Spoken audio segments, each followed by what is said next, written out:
Despite a 95-win regular season, NL East division title, a first-round bye, and a $247 million payroll that ranks fourth in all of the majors, the Philadelphia Phillies will still not be hoisting the Commissioner's Trophy above their heads this fall.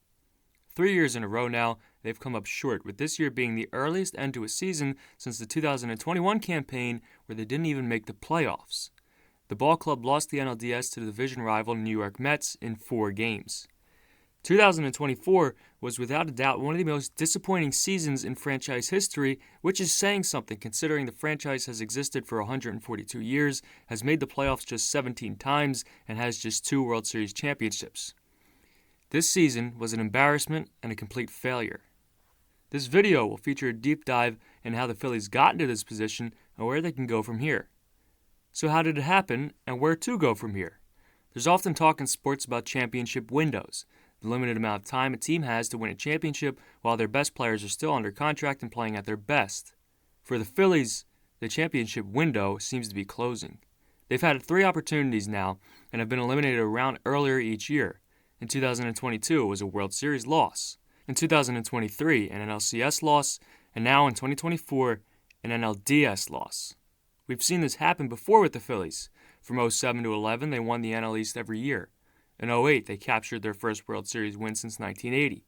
Following that victory, they lost in the Fall Classic in 09, the NLCS in 2010, and the NLDS in 2011.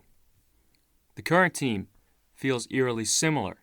The 2011 team was said to be the best of the bunch, the strongest team the Phillies had ever assembled.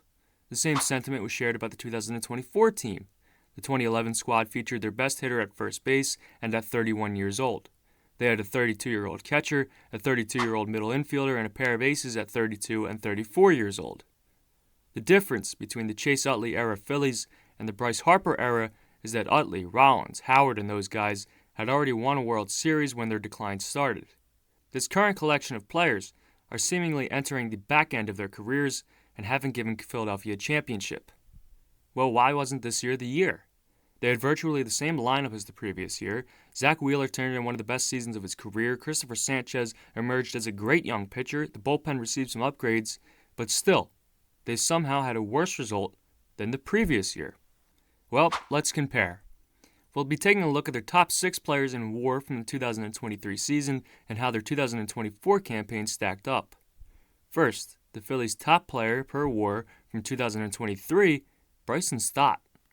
In 2023 Stott's sophomore season, he showed signs of being the Phillies' second baseman of the future. He drew comparisons to a young Chase Utley. He hit over 30 doubles to go along with his .280 batting average, solidifying himself as a capable bat in addition to his base-stealing prowess and steady glove. In 2024, he completely regressed, posting worse totals in just about every category. At first, his struggles seemed like a slump, but when they continued all season, it became apparent this was the player he was this year for whatever reason. Sure, he had a big triple in Game 2 of the NLDS, but unfortunately, that clearly didn't make up for the black hole he'd presented in the lineup every day throughout the regular season and the 3 other postseason games. Outside of Game 2, Stott went 0 for 7 in the playoffs. Another player who was a big piece of the 2023 team was catcher JT Realmuto. Realmuto was injured for much of the season, and whether that hampered his play or if he's just past his prime, the fact of the matter is he gave the Phillies very little production this season and quite literally 0 in the playoffs. Realmuto went hitless across the 4 divisional series games, and his decline has become a trend. Unfortunately, the Phillies made a long-term commitment to JT as the franchise catcher prior to the 2021 season, his age 30 season, which was reflected in future moves. Let's take a step back for a second. Prior to the 2019 season, the Phillies acquired JT Realmuto from the Miami Marlins in exchange for catcher Jorge Alfaro and top pitching prospect Sixto Sanchez. A trade the Phillies easily won, as Alfaro turned in 3 mediocre at best seasons for Miami and is now out of baseball, while Sanchez has started a total of 14 games for the Marlins over the past 5 years. Realmuto came to Philadelphia and made an immediate impact in 2019 with an All-Star appearance, a Gold Glove, and a Silver Slugger. After a fine 2020 season, JT was due for a new contract. Bryce Harper made it extremely obvious he wanted JT to remain a Philly for the long haul, and it wasn't long before the Phillies made it happen with a 5-year, $115 million contract for the catcher. At the same time, the Phillies had selected catcher Logan O'Hoppe in the 2018 draft. In 2021, he was ranked by MLB.com as the Phillies' 28th best prospect, but by the start of the 2022 season, he had shot all the way up to number 5. On August 2, 2022, the Phillies were tied for the final wildcard spot in the NL and were without Bryce Harper, who was injured. Dave Dombrowski felt the need to make a flurry of trades at the deadline, acquiring pitchers David Robertson and Noah Syndergaard, as well as outfielder Brandon Marsh in 3 separate deals. With the commitment to Realmuto as the catcher for the next several years, Logan O'Hoppe provided the Phillies more value in a trade than he did to their own roster, so they sent him to Anaheim for Brandon Marsh, who is the next player we'll take a look at. In 2023, Marsh was another one of the Phillies' better players, ranking 6th on the team in WAR. He's quickly become a fan favorite for his contagious attitude and post-game antics he takes part in with Bryce and Stott. It's fun seeing Marsh and Stott douse players with water after the game, quotation marks around douse, but it's a heck of a lot less fun when Brandon Marsh is hitting .250. He's another player that just could not replicate the success he had in 2023, which was a good season for him to build on, but he just wasn't able to do it. 2024 was the perfect opportunity for Marsh to prove he's more than just a platoon player and deserves an everyday role, but he didn't. Rob Thompson repeatedly gave him reps, but Marsh, a lefty, hit just .192 against lefties and struck out over 36% of the time. His struggles continued into October as he went just 1 for 13 in the postseason and really looked lost at the plate. And Marsh wasn't the only one who looked overmatched during the NLDS. Trea Turner, the Phillies' $300 million man, put together bad at-bat after bad at-bat during the playoffs, which is just a smaller representation of a much larger problem. Turner got off to a red-hot start this season, as pretty much the entire team did. From the beginning of the season until May 3rd, Trea hit .343 with an .852 OPS and 10 stolen bases. Then a hamstring injury took him out for a month and a half, and from his return to the end of the season, he hit .277 with a .790 OPS. After a strong month of April, the Phillies put together a fantastic May, scuffled in June, had a miserable July, and sort of limped to the finish line during August and September. On Friday, July 5th, they had a .659 winning percentage with a 10-game division lead over the Braves, their largest of the season, and a 15-game lead over the third-place Mets, who of course ended their season later on. On that day, Philadelphia's record was 58-30. Over the remainder of the season, they played .500 ball, going 37-37 the rest of the way.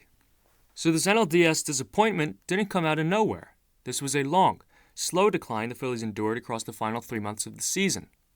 I think the faith in this team wasn't necessarily blind, but it certainly wasn't backed by any statistical evidence. The team, despite the big names, despite the high price tags, was bad. Based on their prior 2 seasons and simply who the players are, I think there was a strong belief that they would just magically turn it around. They didn't. And that's what makes it so tough for the Phillies to move forward. Where do you go from here? You already have a core of players locked up. Kyle Schwarber, Trea Turner, Bryce Harper, Nick Castellanos, and JT Realmuto. They're all under contract for the 2025 season and beyond, outside of Schwarber, who is entering a contract year. Back to those top 6 players from a season ago. The only ones who improved were Zack Wheeler and Bryce Harper, the Phillies' top 2 players this season. So the answer to the question, what happened to the Phillies, is actually quite simple. What they did in the playoffs was what they did all season long.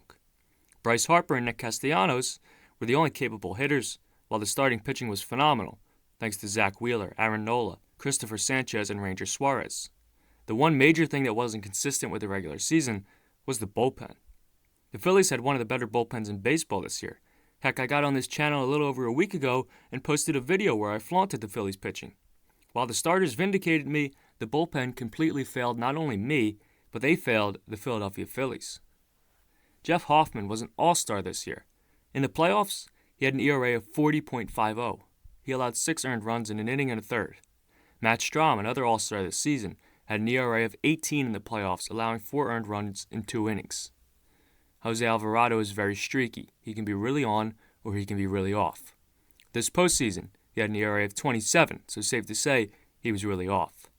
Carlos Estevez, the guy brought in to be their closer at the trade deadline, who had a 2.45 ERA and 26 saves during the regular season, allowed the series-losing grand slam to Francisco Lindor in Game 4. Need I continue?